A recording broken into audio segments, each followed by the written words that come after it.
In 2032, in the eastern United States, Flynn visits her brother Burton, who resides in a trailer outside the home. Burton is engaged in a game on his VR headset and says that he has a huge tournament tonight that will earn them sufficient cash to pay for their mother's medication. Then he passes Flynn his headset, allowing her to win the competition with him. In the game, Flynn takes over her brother's avatar and immediately instructs the rest of the team to fight back with a superior strategy, winning the mission in a matter of seconds. Spoiler ahead! Watch out! She heads to her job at the 3D printing firm. Burton's companions stop by to deliver a box containing a new type of headset delivered by a Colombian firm called Milagros Calderon. To certify that she received the box, Flynn must scan her eyes. Later at home, Burton says that he was requested to beta test the newly released headset after reaching level 100 in another game. However, it was Flynn who did everything for him, and this job will earn him well. Burton puts on the headset, and once Flynn opens her eyes, she discovers herself riding a motorcycle as Burton's avatar. As she explores the city, Flynn is amazed by her ability to feel everything. Flynn has to fulfill whatever she is told in order to earn her keep. The voice directs her till she reaches Buckingham Palace, whereupon the bike vanishes immediately as she steps out. When she announces, "I've arrived," the door opens and attendants stand in front of her, asking for her name. After saying a code name, Flynn enters. She then travels to the garden where a corporation called Research Institute, or RI, is having a party. The voice instructs Flynn to flirt with Marielle and urges her to take the avatar home. When Flynn begins speaking with Marielle, she is instantly charmed by Flynn's comments. They depart in Marielle's car and then begin kissing while the robot servant drives the car. Suddenly, the voice instructs Flynn to take the container of glass from Marielle's pocket and expose it below her nose. Flynn does this and Marielle falls out, prompting the driver to take action. Flynn kills the driver and takes control of the car. The voice eventually directs her to a locked alley where she announces that she has arrived to unlock the wall and meet Aelita, the person underneath the voice. After some mysterious states, Aelita announces that they will continue tomorrow. At that point, Flynn separates from the game, and Burton informs her that the organization loves her and even gives her extra cash. Flynn promises to return tomorrow. Flynn goes to a bar and buys her mother's medicine from dealers. The males claim she doesn't have sufficient cash for at least one pill and suggest she offer dirty services, only to be stopped by Connor, a disabled person who ties his monorail to a little truck. Flynn reconnects to the game a while later. The avatar awakens in a surgery room, incapable of moving. Aelita informs her that Flynn cannot leave without authorization from her when the surgeons start taking out the avatar's eyeball and replacing it with Marielle's. Later, the avatar awakens in an automobile with Aelita and travels to a luxury building, where they utilize Marielle's eyeball to unlock the door. They take an elevator to a room with an upside-down pyramid hanging. Daniel appears unexpectedly, and Aelita commands Flynn to stop him since he wants to kill them. However, Daniel quickly overpowers and ties her up while knocking down Aelita with a rifle that shoots sonic punches. While Daniel begins to injure Aelita in order to gather information, Flynn tries to reach out a hand just to find that the skin has been peeling off and that there is a robot beneath. However, Flynn manages to allow Aelita to run away.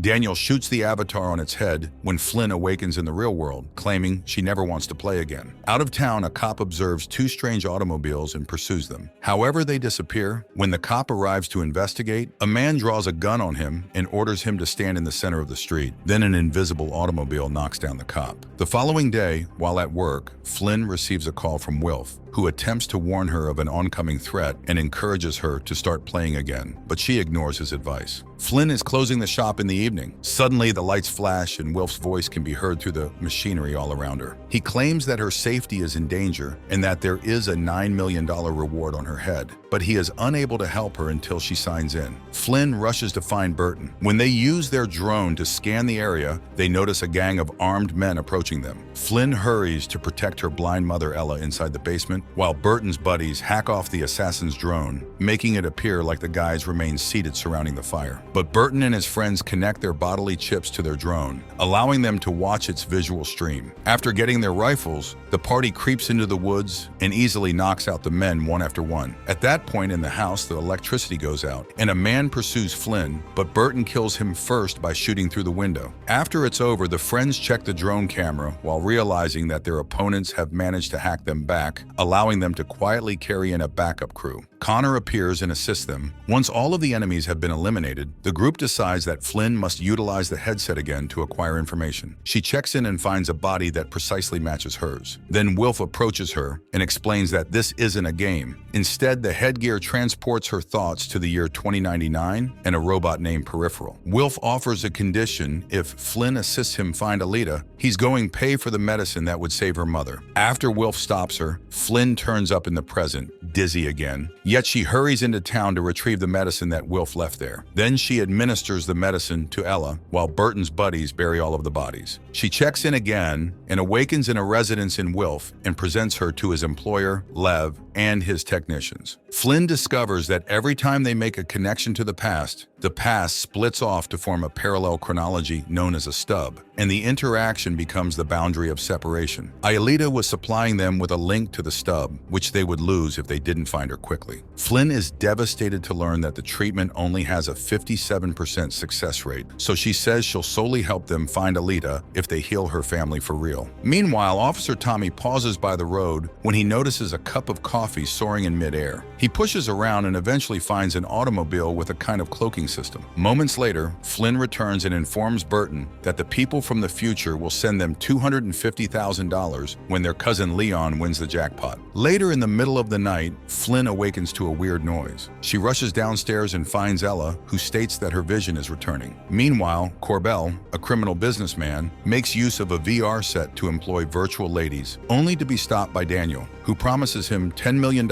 in exchange for getting rid of Flynn and Burton. Later, while Corbell is with a real woman, he receives a message stating that he has received $2.5 million in his bank account. Knowing the deal was legitimate, he agreed to the plan to murder Flynn and her family. The next day, Flynn arrives at work and discovers Burton and his friends preparing more weapons. Afterward, Flynn logs in to visit the future. She tells Lev's group about what happened to Aelita and Marielle. Then she gets to know that Corbell is paid to harm them. In the present, Burton encounters Corbell and tells them that he knows about his goal. He gives Corbell two options, one of which is $200,000 weekly to leave them alone, or they would harm him. Corbell finally takes the situation seriously, shaking hands with Burton and accepting the cash arrangement. Unknowing that Tommy is watching nearby, Flynn checks in again and shows up in a car with Wilf. They drive around Buckingham Palace, attempting to follow Flynn's footsteps from that night. They decide to go looking around, and Wilf connects them so they may access each other's sensory experiences that they can control by manipulating their fingers. Flynn now sees and hears everything Wilf does, including his hangover. Soon, a police robot begins pursuing Flynn, and Wilf finds her artificial body is not properly registered. Wilf informs the cop that Flynn's robot has been utilized by a woman from Canada who wants to meet her long-distance lover and then kisses Flynn to establish his point. They go to the location where the celebrity died, and Flynn opens the wall similar to what Aelita taught her, allowing them to reach Aelita's residence.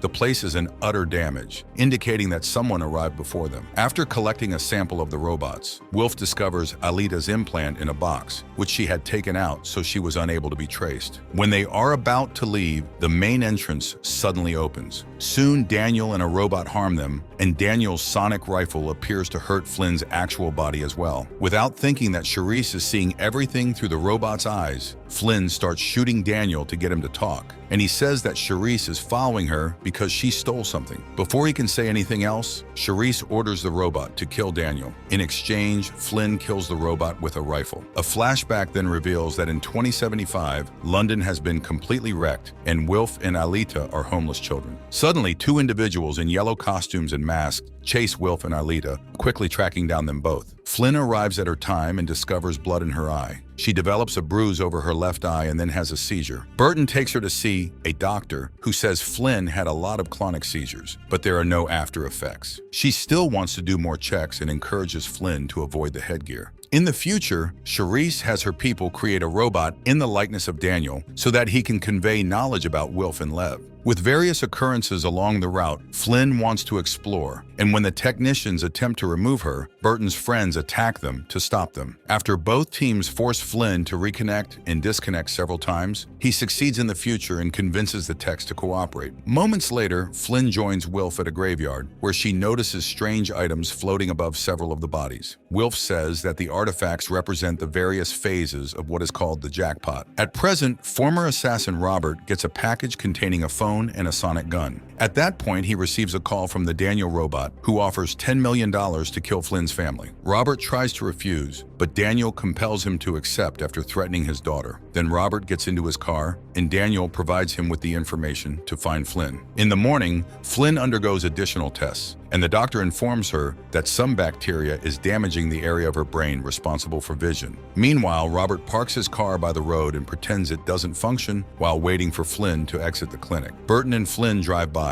and stop just as they notice Billy, offering their support as well. Robert gets the sonic gun. When Robert attempts to shoot Flynn, Burton speeds up to escape and crashes nearby. Minutes following that, Tommy arrives and arrests Robert. On their route, an invisible force strikes the car, causing it to roll over. Another automobile appears nearby, and its driver pulls Robert away. Later, Flynn logs in and visits Charisse at the RI. Flynn questions why Charisse is after her, and Charisse claims she took something, but Flynn swears she doesn't have anything. When Flynn threatens to kill her, Charisse reveals that she is also using a robotic body and strikes first. Flynn is still able to overcome Charisse and breaks her neck before leaving. Meanwhile, Tommy attempts to continue his investigation into the disaster. In the future, the technicians discover that Flynn's doctor is researching the bacteria she discovered in her body. They receive a visit from Inspector Ainsley, who is looking into Daniel's death. Ainsley adds that she could just arrest Wilf for being present at Daniel's murder scene, but they can simply answer her questions. Later, Connor and the siblings receive a message from the future, causing them to log in. When they wake up, they discover Ainsley has been awaiting them. They ultimately make it to a Met Police training facility known as the Zoo. With just a swipe of Ainsley's palm, the wreckage in front of them transforms into a tall structure, and Ainsley sends Burton and Connor inside to test their new bodies. Ainsley's helper Beatrice explains the rules. They must progress from floor to floor while avoiding any obstacles until they reach the roof. When they reach the roof, Beatrice instructs them that the three of them must battle until only one remains standing. Even Burton's and Connor's collaboration is unable to bring down Beatrice. While Ainsley was conversing with Flynn, he disconnected. The next time Flynn, Burton, and Connor log in, Ainsley offers them a deal. She will provide them with resources to prevent the jackpot from occurring in their time frame in exchange for their cooperation. Flynn expresses her desire for treatment for her mother, but Ainsley reminds her that nothing can be done for Ella anymore, and she will die in 23 days. Meanwhile, Charisse meets with one of the technicians, who informs her that the RI's data is in Flynn's head and asks her to prevent Lev from accessing it. Later, Flynn checks in to meet with Wilf, who wants to tell her something, but is worried Ainsley is spying on them. They connect their brains, and as they repeat one another's names, they realize they love one another. Flynn intends to self-delete so that the enemy has no reason to hurry up the reward. Flynn then meets Ainsley, who is unable to open a new stub, but instructs her on how to do it at one of the RI. Inside the facility, she discovers a pocket watch, and when she steals it, Charisse receives a notification, prompting her to break down the wall and unleash additional guards. She then places the watch on a special panel and opens the stub portal. After warning Charisse that she will never find her, Flynn crushes the watch. Flynn soon awakens in the present and takes a walk. Connor is hiding in the bushes with a sniper rifle, and a bullet rings through the air. Seconds later, Flynn awakens in her robot from the future, and Ainsley asks if they should begin work. We really hope you enjoyed today's recap of the movie The Peripheral. Please leave a comment below on what you loved about the movie and why. Be sure to like the video, and please don't forget to support our channel by subscribing so you don't miss any amazing content. Until next time, light, camera, action. We look forward to seeing you in our next video.